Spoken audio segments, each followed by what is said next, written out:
Bonjour et bienvenue. Dans cette vidéo consacrée au livre intitulé De la nature des dieux, je vais tenter de vous en exposer le contenu en 10 diapositives. L'auteur s'appelle Marcus Tullius Cicero, plus connu sous le nom de Cicéron. C'est un avocat et un homme politique consensuel et presque unanimement respecté à son époque. Il jouit d'une grande renommée, est très bon orateur et considéré comme un sauveur de la République pour sa dénonciation de la conjuration de Catilina. Il a écrit à la fin de sa vie plusieurs ouvrages traitant de philosophie qui nous sont parvenus.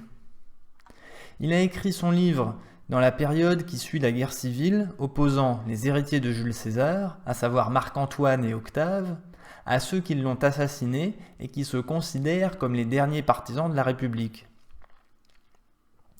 Il a pris part à ce conflit en soutenant le camp républicain. À la fin du conflit, il se réconcilie avec Octave, que l'on nomme désormais Auguste, mais reste opposé à Marc-Antoine. C'est d'ailleurs ce dernier, Marc-Antoine, qui finira par le faire assassiner. Cette guerre civile est à inclure dans un siècle de tensions politiques à Rome entre Populares et Optimates. Parmi les sujets d'opposition entre les deux camps, il est intéressant pour la compréhension de notre ouvrage de noter que figure la question de la citoyenneté romaine que les Populares souhaitaient étendre aux alliés de Rome alors que ceux-ci n'avaient pas nécessairement la même culture ni la même religion que les Romains. Le livre en lui-même se présente sous la forme d'une discussion entre sénateurs romains incluant un pontife, un stoïcien, un épicurien et Cicéron, qui est réputé académicien et qui restera spectateur de l'opposition principalement entre épicurisme et stoïcisme. Dans un premier temps, en introduction à la fiche de lecture d'un ouvrage intitulé De la nature des dieux, il est pertinent de se rappeler l'importance du sujet dans le contexte de l'époque. Pour cela, rien de tel que cette première citation. Quant à Protagoras d'Abdère, le plus grand sophiste de son temps, pour avoir écrit au début de son livre « À propos des dieux, je ne puis dire s'ils existent ou s'ils n'existent pas », il fut banni sur ordre des Athéniens de leur cité et de leur territoire, et ses livres furent brûlés devant le peuple. Après quoi, je pense que beaucoup se sont montrés plus réticents avant d'afficher la même opinion, puisque l'expression d'un simple doute n'avait pu échapper au châtiment. Dans une société où la religion rythme le vie de la cité, par les cultes et les jours fériés, et où les dirigeants demandent des auspices pour prendre des décisions, remettre l'existence de ces dieux en question est une grave menace.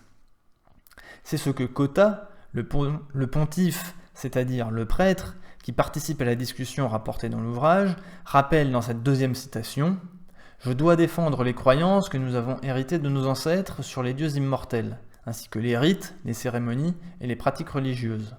J'ai la conviction que Romulus, en instituant les auspices, et Numa, les rites, ont fondé les fondements de notre société.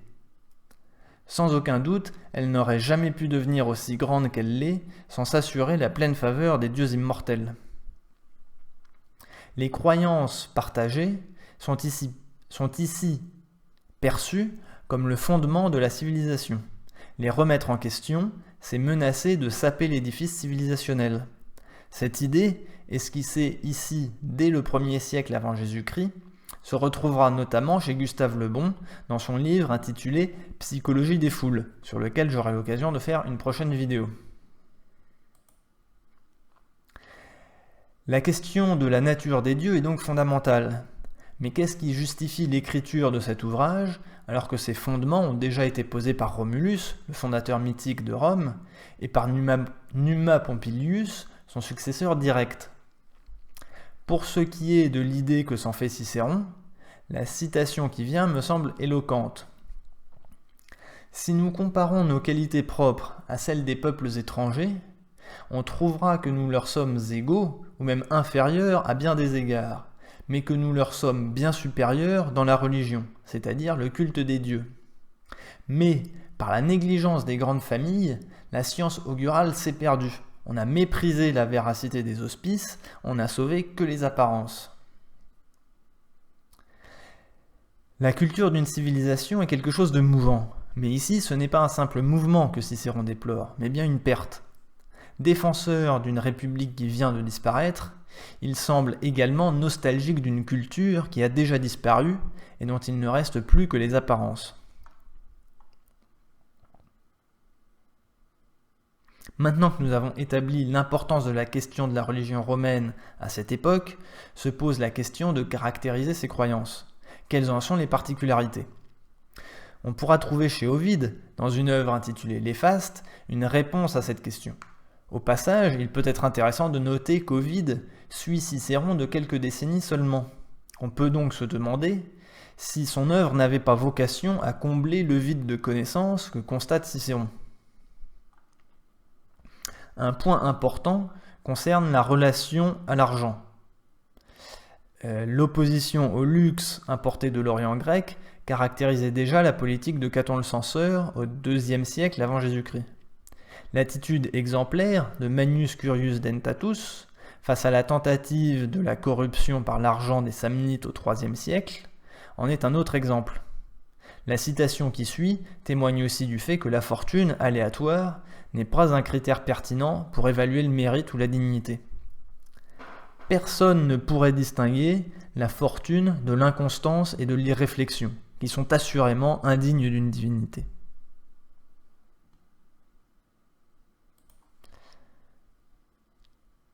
On a vu que Cicéron rend responsable de la perte d'identité de Rome les élites romaines elles-mêmes, mais ne s'attarde pas sur les causes de la négligence. On peut tout de même remarquer qu'il accuse certains philosophes de combler le vide avec des mythes grecs.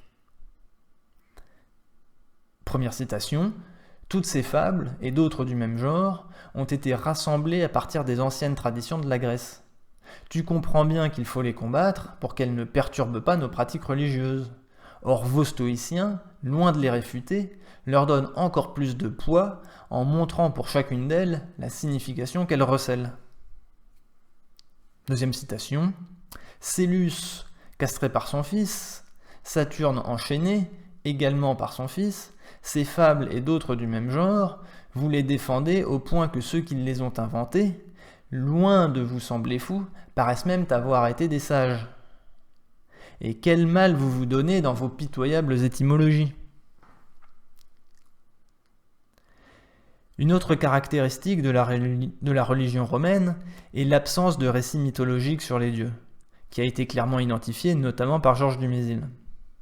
Ici, ce sont les stoïciens qui sont ciblés dans cette attaque.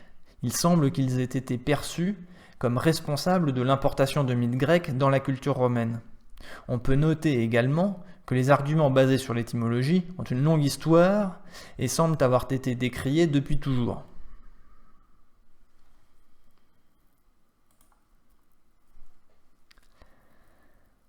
Puisque les invectives de la dernière citation portent sur la folie ou la sagesse de certaines positions, on peut constater que la question de l'origine des dieux n'est pas une question de foi, mais relève de la rationalité.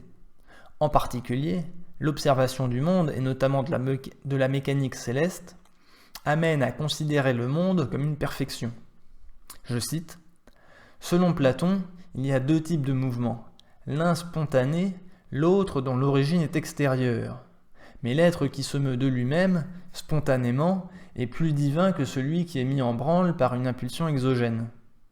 Il affirme que le mouvement spontané réside seulement dans les âmes et que c'est d'elles qu'est issu le principe du mouvement.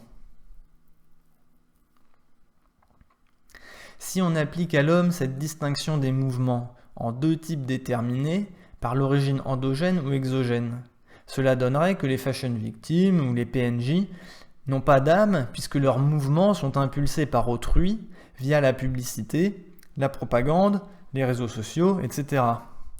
L'objectif de cette chaîne serait alors de rendre leur âme à ces malheureux.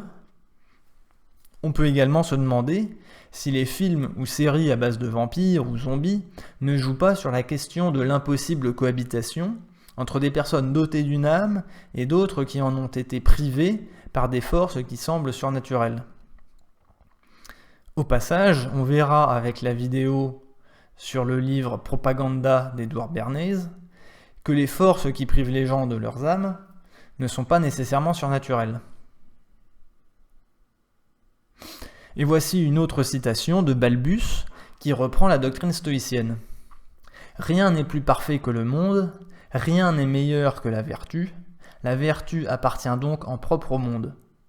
La nature de l'homme n'est pas parfaite et pourtant la vertu se réalise dans l'homme. Combien plus facilement alors se réalise-t-elle dans le monde ? Il possède donc la vertu, il est sage et pour cela Dieu. » Ici, la sagesse de l'homme vertueux le rend comparable à un dieu. Cette hypothèse est un des fondements de l'humanisme qui, à la Renaissance, rejettera les règles attribuées à Dieu au prétexte que l'homme est assez bon pour se donner ses règles lui-même.